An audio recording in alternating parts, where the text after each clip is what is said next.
오랜 보관 기간 동안 음식 속 미네랄은 서서히 분해되어 국물 쪽으로 빠져나가고, 더 큰 문제는 통조림 캔 자체에서 나오는 화학 물질이 서서히 음식 속으로 스며들고 있을 가능성입니다. 오늘은 건강을 위해 되도록 피하는 게 좋은 통조림 식품들, 특히 다음 10가지를 중심으로 이야기해 보겠습니다. 건강을 생각한다면 굳이 먹지 않아도 되는 상황이라면 선택하지 않는 것이 가장 현명합니다. 첫 번째로 살펴볼 것은 과일 통조림입니다. 아마도 가장 쉽게 사람을 착각하게 만드는 식품 중 하나일 겁니다. 생과일을 많이 먹으면 몸에 좋다는 인식이 강하기 때문에 통조림 과일도 자연스럽게 건강에 좋을 거라고 생각하기 쉽죠. 확실히 신선한 생과일은 훌륭합니다. 하지만 통조림으로 가공되는 순간 상황이 완전히 바뀝니다. 우선 비타민 손실이 심각합니다. 열과 가공 과정에서 비타민류는 대부분 의미 없을 정도로 사라져 버립니다. 다음으로 미네랄 유실입니다. 과일 속 미네랄은 원래 과육에 머물러야 하지만 시간이 지나면서 대부분 주변 액체로 녹아 나옵니다. 결국 설탕물이나 과즙까지 전부 섭취하지 않는 한 과육에서 얻는 영양은 거의 없다고 봐야 합니다. 그런데 그 액체를 누가 다 마시겠습니까? 설탕 시럽이든 과즙 시럽이든 천연이라는 수식어가 붙든 본질은 고당도 액체입니다. 한 통의 설탕이 25에서 30g, 적어도 15에서 20g은 기본으로 들어갑니다. 특히 과일 자체를 짜서 만든 과즙이라고 표기된 제품일수록 더 그렇습니다. 과육을 짜내고 섬유질을 거의 제거한 뒤 농축 재첨가한 것이기 때문이죠. 출처가 과일이든 다른 당원이든 우리 몸에서는 동일한 단순당으로 작용해 혈당을 급격히 올립니다. 결과적으로 과일 통조림을 먹을수록 혈당은 빠르게 상승하고 혈당 상승을 완화해주는 섬유질과 항산화 성분은 거의 섭취하지 못하게 됩니다. 서울에 사는 김영수 씨처럼 건강을 챙긴다고 생각하며 통조림 과일을 자주 드시는 분일수록 이 점이 더 중요하게 다가와야 합니다. 두 번째는 토마토 소스와 파스타 소스 통조림입니다. 많은 분들이 마트에서 통조림 소스를 사와 면 삶아 비비기만 하면 끝이라고 생각하죠. 편리해 보이지만 재료표를 꼼꼼히 보면 이야기가 달라집니다. 소스 반 컵에 설탕이 8에서 12g 들어가는 경우가 흔하고 사용된 식물성 기름도 대부분 저가 원료입니다. 하지만 진짜 문제는 그 다음입니다. 토마토는 본래 산도가 높은 식품입니다. 이 산성을 중화하고 유통기한을 늘리기 위해 구연산, 레몬산 등 강한 산성 보존제를 첨가하는데 이 물질들은 통조림 내부 금속을 부식시킬 정도로 강합니다. 결국 음식 속으로 미량의 화학물질이 녹아드는 환경이 만들어집니다. 산도가 높은 식품일수록 이런 위험이 커집니다. 이런 성분들은 장기적으로 호르몬 균형에 영향을 줄 수 있고 미량이라도 지속 섭취하면 건강에 심각한 문제를 일으킬 수 있습니다. 진짜 토마토 소스를 원한다면 유리병 제품을 선택하는 게 낫습니다. 가격이 조금 높더라도 내부 코팅 용출 위험이 없어 안전합니다. 아니면 제철 토마토를 사서 갈아 냉동 보관했다가 필요할 때 꺼내 쓰는 방법도 좋습니다. 서울 강서구 김수정 어르신처럼 요리 시간이 부족한 분들도 전자레인지로 살짝 해동해 사용하면 신선하고 안전한 소스를 즐길 수 있습니다. 부담 없이 건강을 지키는 가장 현실적인 선택입니다. 세 번째는 조미된 통조림 콩입니다. 겉보기엔 평범한 삶은 콩 같지만 내부를 보면 완전히 다릅니다. 작은 통 하나에 당분이 18g 이상 들어가는 경우가 만화 같은 양의 콜라보다 더 달습니다. 단맛뿐 아니라 인공향료, 색소, 각종 첨가물이 섞여 있습니다. 토마토 소스처럼 대부분 산성 양념에 절여져 있어 통조림 금속이 분해되기 쉬운 환경입니다. 콩은 원래 칼슘, 마그네슘 등 미네랄이 풍부한데 이런 영양소마저 국물로 빠져나갑니다. 그런데 대부분 국물은 버리고 콩만 먹죠. 그러면 결국 설탕과 첨가물이 주성분인 껍데기만 남습니다. 따라서 추천하는 건 무조미 제품, 즉 물과 소금만 들어간 통조림 콩을 고르는 것입니다. 캔을 딴 뒤 물기를 따라내고 가볍게 헹구기만 해도 훨씬 나은 선택이 됩니다. 물론 더 좋은 건 생콩을 직접 삶는 거죠. 시간도 많이 들지 않고 건강을 생각한다면 충분히 가치 있는 노력입니다. 대구 박정순 어르신처럼 심장 건강을 위해 식단을 바꾸려는 분들에게 특히 중요한 부분입니다. 아래는 원본 스크립트의 나머지 부분 4번째부터 10번째까지, 그리고 결론을 동일한 지침에 따라 의역 제작성한 버전입니다.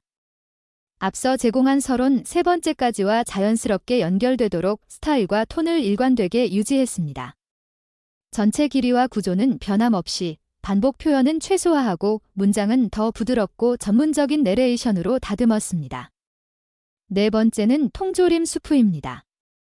닭고기 수프나 버섯 수프처럼 보이지만 실제로는 당분, 화학 향미료, 감미료가 뒤섞인 혼합물 한 그릇에 가깝습니다.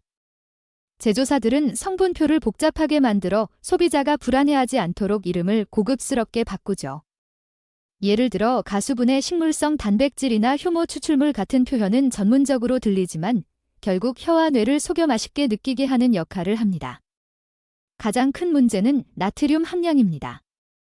한 캔의 1일 권장량을 훌쩍 넘기는 경우가 많고 이를 균형 있게 조절해줄 칼륨은 거의 들어있지 않습니다. 우리 몸은 나트륨과 칼륨의 균형으로 세포 기능을 유지하고 신장을 보호하는데 이 균형이 깨지면 장기적으로 신장에 부담을 주고 혈압, 심혈관 건강에 무리를 줍니다. 이런 수프를 피할 수 없다면 최소한 칼륨이 풍부한 생채소, 아보카도, 호박씨 등을 함께 먹는 게 좋습니다. 부산 김화자 어르신처럼 고혈압이 걱정되시는 분들은 국물 하나에도 더 신중해야 합니다. 작은 습관이 평생 건강을 좌우합니다. 5번째는 기름에 절여진 참치 통조림입니다. 참치는 단백질이 풍부하고 몸에 좋은 생선으로 유명하지만 어떤 기름에 담겼느냐에 따라 가치가 완전히 달라집니다. 시중 제품 대부분은 저가 대두유나 정제 식물성 기름에 절여져 있는데 이런 기름은 체내 염증을 유발하기 쉽습니다. 더 안타까운 건 많은 분들이 먹기 전에 기름을 따라 버린다는 점입니다. 그런데 참치의 핵심 영양소인 오메가-3 지방산은 대부분 그 기름에 녹아 있습니다. 기름을 버리는 순간 귀한 영양까지 함께 버리는 셈이죠. 게다가 큰 생선인 참치는 수은 같은 중금속 축적 위험이 높습니다. 따라서 선택할 때는 다음 기준을 확인하세요. 첫째, 물에 절인 제품이나 고급 올리브유 제품을 고르세요. 둘째, 저수은 검사 완료 표시가 있는 브랜드를 선택하세요. 셋째, 가능하다면 냉동이나 신선 참치를 사서 직접 조리하는 게 가장 안전합니다. 전주 최진수 어르신처럼 혈관 건강을 신경 쓰시는 분이라면 참치 하나 고를 때도 기름 성분까지 꼼꼼히 확인하세요. 좋은 생선을 먹으면서 나쁜 기름을 삼키는 일은 이제 그만해야 합니다. 6번째는 통조림 면류입니다. 통조림 스파게티나 각종 면 요리처럼 보이지만 배를 채우는 것 이상은 기대하기 어렵습니다. 면은 대부분 정제된 흰 밀가루로 만들어 혈당을 급격히 올리고 소스는 설탕과 저가 기름 중심이며 들어있는 고기는 품질이 낮은 다진 고기인 경우가 많습니다. 몇 달에서 몇 년 동안 모양과 식감을 유지하려면 안정제 보존제가 필수로 들어갑니다. 결국 한 캔은 당분 높고 영양 가치 거의 없는 초가공 식품입니다. 반대로 집에서 10분만 투자해 신선한 파스타를 삶고 올리브유 치즈를 살짝 얹는 게 훨씬 낫습니다. 인천 이정호 씨처럼 바쁜 일상 속에서도 건강을 포기하지 않으려는 분이라면 이 차이를 분명히 느끼실 겁니다. 같은 포만감이라도 몸에 덜 부담 주는 선택이 현명합니다. 7번째는 캔햄, 통조림 미트볼, 매운 고기 소스 등 조미된 통조림 육류입니다. 겉으로는 식감 좋고 단백질 있어 보이지만 실제 들어있는 고기가 무엇인지 알기 어렵습니다. 대부분 저품질 부위를 기계로 갈아 분홍색 반죽으로 만든 뒤 대두 단백이나 조직화 식물성 단백을 섞어 인공 육질을 만듭니다. 마지막에 소금 듬뿍, 가열 처리, 방부제를 추가하죠. 특선 재료라고 쓰여 있어도 실상은 가장 저렴한 원료를 선별한 것입니다. 이런 제품은 영양 부족을 넘어 내부 코팅 화학물질과 반응할 위험도 있습니다. 예를 들어 매운 고기 소스는 집에서 직접 만들 수 있습니다. 제주 김상호 어르신처럼 정육점에서 목초 사육 쇠고기를 조금 사와 말린 고추장염으로 끓이면 통조림보다 훨씬 건강하고 재료를 정확히 알 수 있습니다. 내용물을 모르는 통조림 고기보다 직접 만든 소박한 반찬이 훨씬 나은 선택입니다. 8번째는 통조림 채소입니다. 바쁠 때 간편하게 먹으려고 옥수수나 당근 통조림을 사는 분들 많으시죠. 가공됐어도 안 먹는 것보단 낫다고 생각하기 때문입니다. 하지만 먹어보면 식감이 흐물거리거나 부자연스럽게 뭉개지는 느낌이 들 겁니다. 이건 고온 살균 과정에서 채소가 무르게 되는 걸 막기 위해 응고제 형태 유지제가 들어가기 때문입니다. 색감을 유지하려 착색제 색상 안정제도 추가되죠. 오랜 시간 액체에 잠겨 있으니 수용성 비타민과 항산화 성분은 대부분 파괴되거나 국물로 빠져나갑니다. 결국 건져 먹는 건 첨가물이 더해진 껍데기뿐입니다. 이런 채소 대신 냉동 채소를 추천합니다. 요즘 급속 냉동 기술로 영양 손실이 거의 없고 보존제 걱정도 없습니다. 강릉정순이 어르신처럼 식재료 질을 중시하시는 분이라면 냉장고에 냉동 채소를 준비하는 습관이 건강의 첫걸음입니다. 9번째는 소스에 절여진 생선 통조림입니다. 고등어 꽁치 덩어리처럼 미리 양념된 제품을 말합니다. 생선 자체는 단백질 오메가-3가 풍부한 훌륭한 식재료지만 저가 당절임 소스에 담기는 순간 영양보다 해가 될 수 있습니다. 토마토. 소스나 고추장 양념은 대부분 정제당 향료 첨가물로 만들어집니다. 겉으로는 먹음직스러워도 소스 한 숟가락에 화학물질을 함께 먹는 아이러니입니다. 원칙은 간단합니다. 무양념 물에 절인 제품이나 고급 올리브유 제품을 고르고 집에서 레몬즙 후추 신선 양파로 간단히 조리하세요.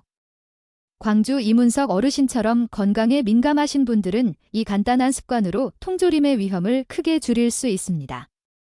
싼 맛보다 몸이 편안한 맛을 선택하는 게 진짜 지혜입니다. 마지막 10번째는 디저트용 달콤한 통조림입니다. 특히 가당 연유나 농축 우유처럼 보이는 제품들이 대표적입니다.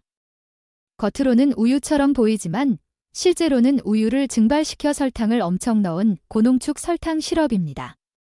더 이상 유제품이라 부르기 어렵고 실질적으로 설탕 덩어리입니다. 푸딩 달걀찜 등에 넣어 부드러운 맛을 내지만 혈당에는 롤러코스터를 타게 만듭니다. 부드러운 질감이 필요하다면 전지 코코넛 밀크 같은 대체제를 쓰는 게 좋습니다. 고소함과 부드러움은 유지하면서 혈당은 안정적으로 관리할 수 있습니다. 오늘 이야기의 핵심입니다. 통조림을 일상 식단에 자연스럽게 두지 마세요. 건강은 약으로만 오는 게 아닙니다. 매끼 어떤 선택을 하고 어떤 재료를 입에 넣느냐가 건강의 시작입니다.